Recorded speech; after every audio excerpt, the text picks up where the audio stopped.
Please turn on CC button to see the translation in your language. بسم الله الرحمن الرحيم. الحمد لله الذي أنزل على عبده الكتاب ولم يجعل له عوجا قيما لينذر بأسا شديدا من لدنه ويبشر المؤمنين الذين يعملون الصالحات أن لهم أجرا حسنا ماكثين فيه أبدا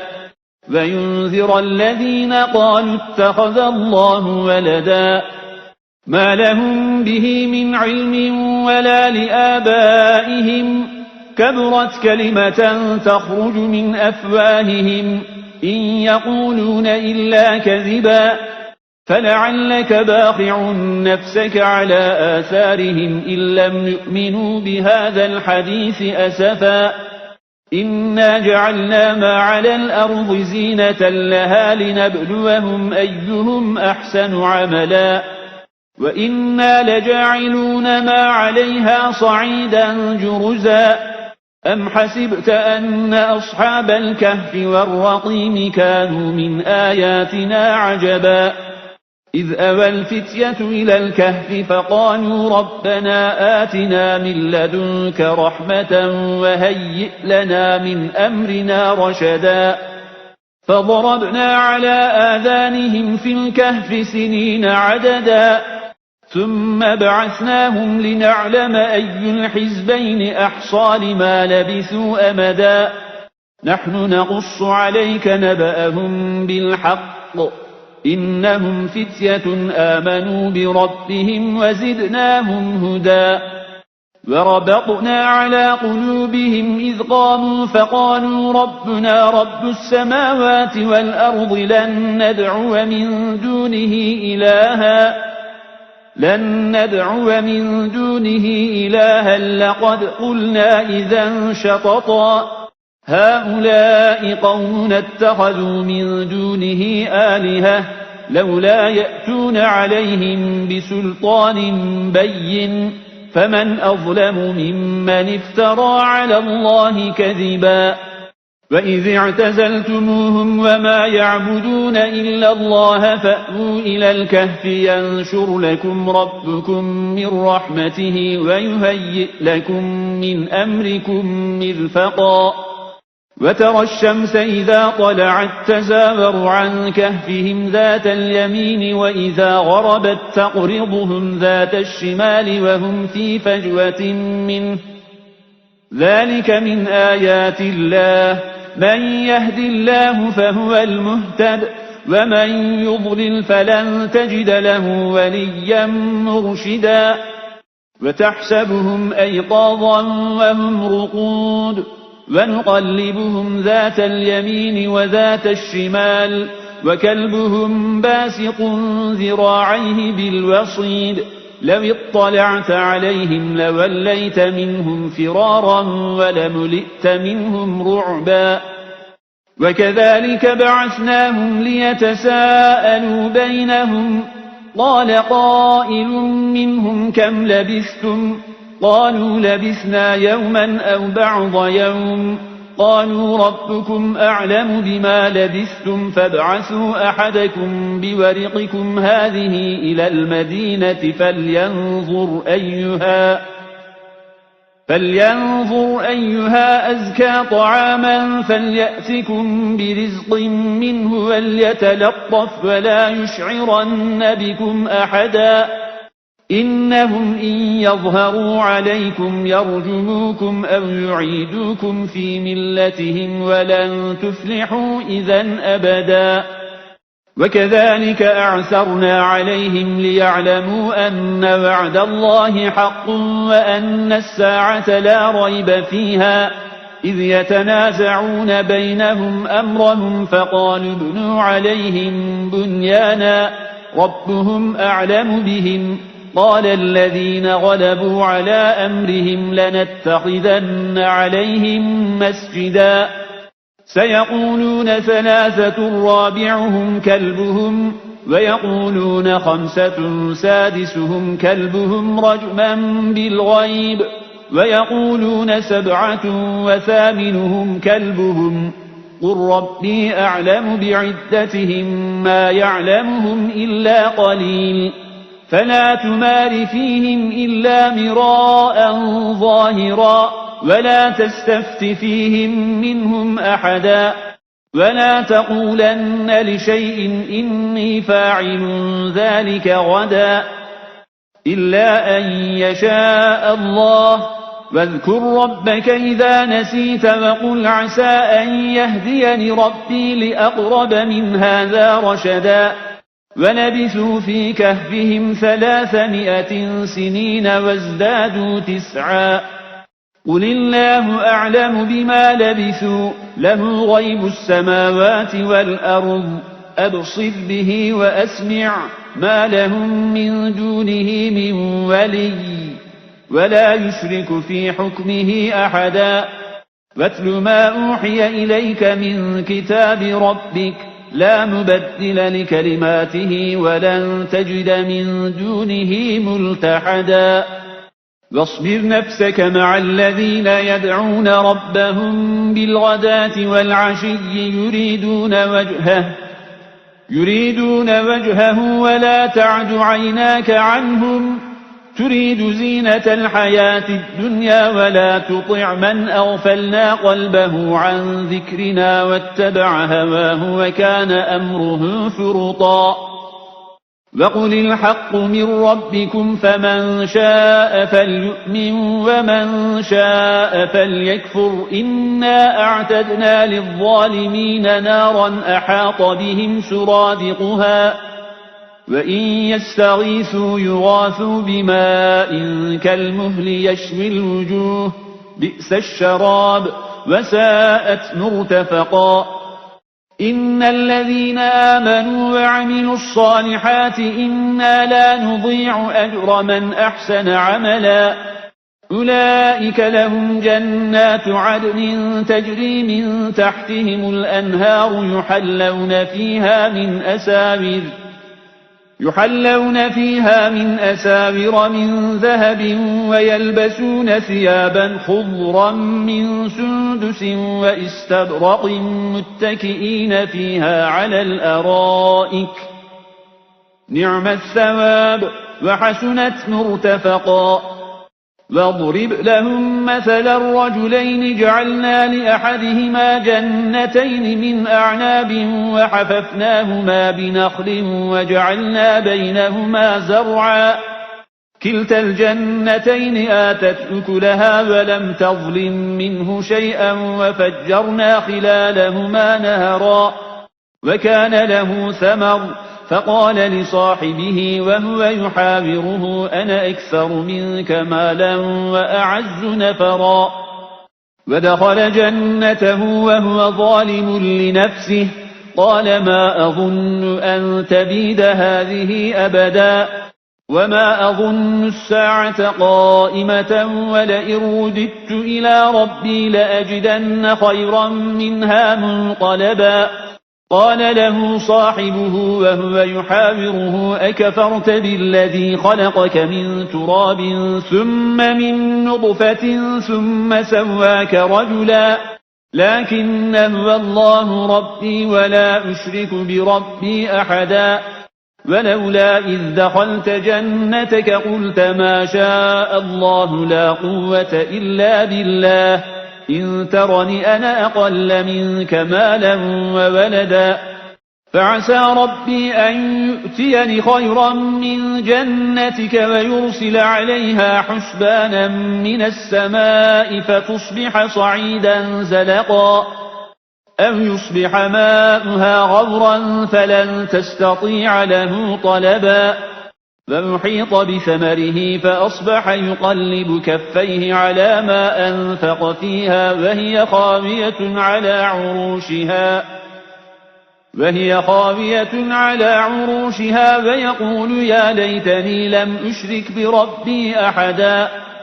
ولم تكن له فئة ينصرونه من دون الله وما كان منتصرا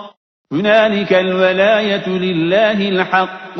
هو خير ثوابا وخير عقبا واضرب لهم مثل الحياة الدنيا كماء إن أنزلناه من السماء فاختلط به نبات الأرض فأصبح هشيما تذروه الرياح وكان الله على كل شيء مقتدرا المال والبنون زينة الحياة الدنيا والباقيات الصالحات خير عند ربك ثوابا وخير أملا ويوم نسير الجبال وترى الأرض بارزة وحشرناهم فلم نغادر منهم أحدا وعرضوا على ربك صفا لقد جئتمونا كما خلقناكم أول مرة بل زعمتم أن لن نجعل لكم موعدا ووضع الكتاب فترى المجرمين مشفقين مما فيه ويقولون يا ويلتنا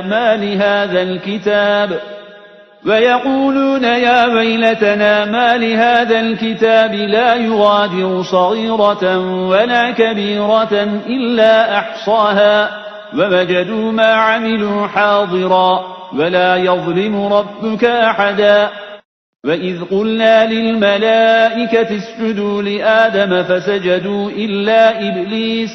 كان من الجن ففسق عن أمر ربه أفتتخذونه وذريته أولياء من دوني وهم لكم عدو بئس للظالمين بدلا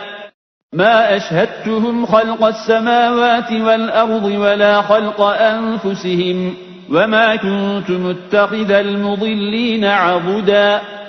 ويوم يقول نادوا شركائي الذين زعمتم فدعوهم فلم يستجيبوا لهم وجعلنا بينهم موبقا ورأى المجرمون النار فظنوا أنهم مواقعوها ولم يجدوا عنها مصرفا ولقد صرفنا في هذا القرآن للناس من كل مثل وكان الإنسان أكثر شيء جدلا وما منع الناس أن يؤمنوا إذ جاءهم الهدى ويستغفروا ربهم إلا أن تأتيهم سنة الأولين أو يأتيهم العذاب قبلا وما نرسل المرسلين إلا مبشرين ومنذرين ويجادل الذين كفروا بالباطل ليدحضوا به الحق واتخذوا آياتي وما أنذروا هزوا ومن أظلم ممن ذكر بآيات ربه فأعرض عنها ونسي ما قدمت يداه إنا جعلنا على قلوبهم أكنة أن يفقهوه وفي آذانهم وقرا وإن تدعهم إلى الهدى فلن يهتدوا إذا أبدا وربك الغفور ذو الرحمة لو يؤاخذهم بما كسبوا لعجل لهم العذاب بل لهم موعد لن يجدوا من دونه موئلا وتلك القرى أهلكناهم لما ظلموا وجعلنا لمهلكهم موعدا وإذ قال موسى لفتاه لا أبرح حتى أبلغ مجمع البحرين أو أمضي حقبا فلما بلغا مجمع بينهما نسيا حوتهما فاتخذ سبيله في البحر سربا فلما جاوزا قال لفتاه آتنا غداءنا لقد لقينا من سفرنا هذا نصبا قال أرأيت إذ أوينا إلى الصخرة فإني نسيت الحوت وما أنسانيه إلا الشيطان أن أذكره واتخذ سبيله في البحر عجبا قال ذلك ما كنا نبغي فارتدا على آثارهما قصصا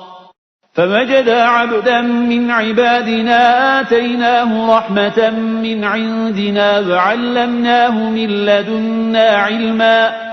قال له موسى هل أتبعك على أن تعلمني مما علمت رشدا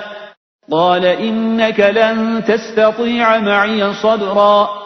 وكيف تصبر على ما لم تحط به خبرا قال ستجدني إن شاء الله صابرا ولا أعصي لك أمرا قال فإن اتبعتني فلا تسألني عن شيء حتى أحدث لك منه ذكرا فانطلقا حتى إذا ركبا في السفينة خرقها قال أخرقتها لتغرق أهلها لقد جئت شيئا إمرا قال ألم أقل إنك لن تستطيع معي صبرا قال لا تؤاخذني بما نسيت ولا ترهقني من أمري عسرا فانطلقا حتى إذا لقيا غلاما فقتله قال أقتلت نفسا زكية بغير نفس لقد جئت شيئا نكرا قال ألم أقل لك إنك لن تستطيع معي صبرا قال إن سألتك عن شيء بعدها فلا تصاحبني قد بلغت من لدني عذرا فانطلقا حتى إذا أتيا أهل قرية استطعما أهلها فأبوا أن يضيفوهما فوجدا فيها جدارا يريد أن ينقض فأقامه قال لو شئت لاتخذت عليه أجرا قال هذا فراق بيني وبينك سأنبئك بتأويل ما لم تستطع عليه صبرا